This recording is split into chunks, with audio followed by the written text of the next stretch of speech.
In the final portion of my interview with Leo, we talk a little bit about the macro trends in this industry, both on the technology vendor side and on the end user side. We address some of the interesting things going on with resellers and distributors and how they're stepping into the gap to provide customer service for technology vendors. And we end on it with a discussion of customer service as a competitive advantage. Leo, let's talk a little bit about more the bigger picture, and even outside of the technology vendors. End users, for example, do they have the same types of challenges in providing customer support to their own internal end users, and are they employing the same types of tactics? Again, I think everybody's got to pay attention to it. It's certainly a primary vehicle in reducing costs, and although I will say that my past experience has been that customer satisfaction can suffer if you don't really pay close attention to it.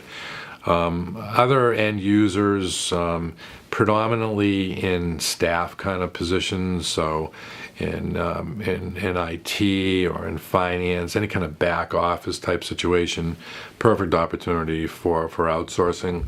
From an engineering development perspective, that's another huge opportunity. So in a lot of the companies that I dealt with that were customers of EMC and essentially end users, everybody had their hand in it as well. But again, the trend, I think, is to pull it back a little bit now, look at ways to take advantage of opportunities from a nearshoring perspective. And in the industry itself, there's a lot of analysis happening to try to figure out who to do business with. A lot of the major companies that exist in India and in China are actually offering nearshoring capabilities in the States today. So big opportunity there for cost savings, but I think you got to watch it a little bit as far as customer satisfaction because of the potential complexity of the product, the training requirements that have to constantly be going on, and some dangerous space with the language as well, where customers don't give you a second chance if you don't get the call back or if you can't understand the individual, then you're in trouble right away. That's why the back office opportunities are more prevalent today. How about the role of vendor partners? All technology vendors have systems integrators, resellers that they work with. What's going on there in terms of, are technology vendors looking for their resellers and their distributors to provide more value in customer service, whether it be installation, level 1, level 2 support, and getting involved in that? Are you seeing that as an expanding role in the space? Very big at the lower level. So, the flagship type products. Typically, the manufacturer will take primary responsibility for the support of that. But we had a huge reseller and vendor program, which we call the Velocity program, and essentially that covered from soup to nuts, from the pre-sales to the post-sales support, a huge amount of training that allowed that reseller or that other vendor to be completely self-sufficient without having a reliance upon EMC. So on the support side, with the lower complexity products or products that get sold into the commercial small medium business space, that's where we had the opportunity to really train the heck out of our resellers and vendors to be completely self-sufficient.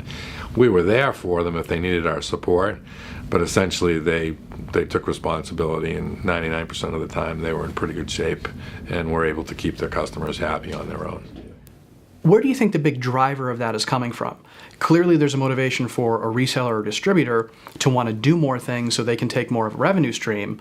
Is that more of a driver, or is it more of a driver on the technology vendor side to say, I want to out-task some of these things so I can reduce my cost and have some of my partners do it? Well, first of all, in a lot of cases, they would have their own customers, and they had relationships with customers that we were never even going to get to with our direct sales organization.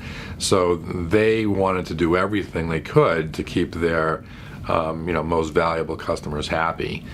Number two, they drove EMC, they drove us to provide that capability for them to be self-sufficient. And as I had mentioned before, we would keep track of exactly what was happening very closely, because in the end, it was our logo on the product.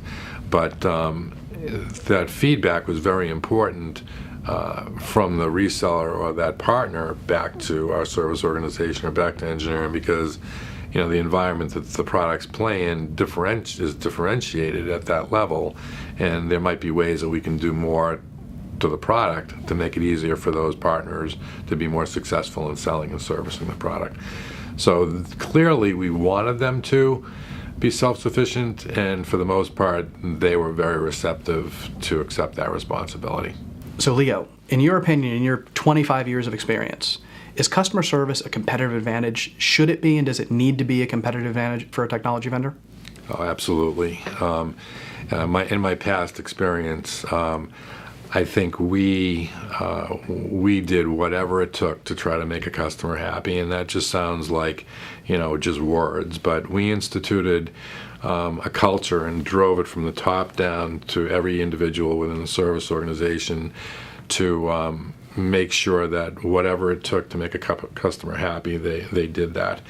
Backing that whole statement up, we developed processes and had daily meetings, and we developed a database to keep track of any problem that existed around the world. We assigned problem managers to certain geographies. We performed customer satisfaction surveys in many, many different ways. We instituted a department which was called the TCE, the Total Customer Experience Organization, whose job it was to analyze customer loyalty and customer satisfaction ratings and then feed that information back to the support organization or the engineering organization or the sales organization, wherever that information was required to be passed back. So clearly, I would challenge any vendor to or end user to disagree with services being a key differentiator in today's marketplace. I felt like what we did was clearly a sales differentiator, and if you talk to the sales individuals, their life would be made 10 times easier because of the experience that a customer would have with a service organization. We did a lot of senior executive postmortems. I traveled myself to visit a lot of customers if there was an issue. And the thing that you wanted to have that customer say was, I wasn't happy about having that problem, but given the way that you guys responded and the way you handled it, now I know why I'm paying the premium for the product and why I'm paying for the service that you guys deliver, because it's a huge key differentiator for me, and I'll come back and keep buying your product as long as you offer this kind of service. So it kind of starts with a maniacal focus on customers, and then it's backed with all these processes and capabilities that you got to have in order to make a difference. And a lot of other vendors don't do that, and they should think about it very strongly.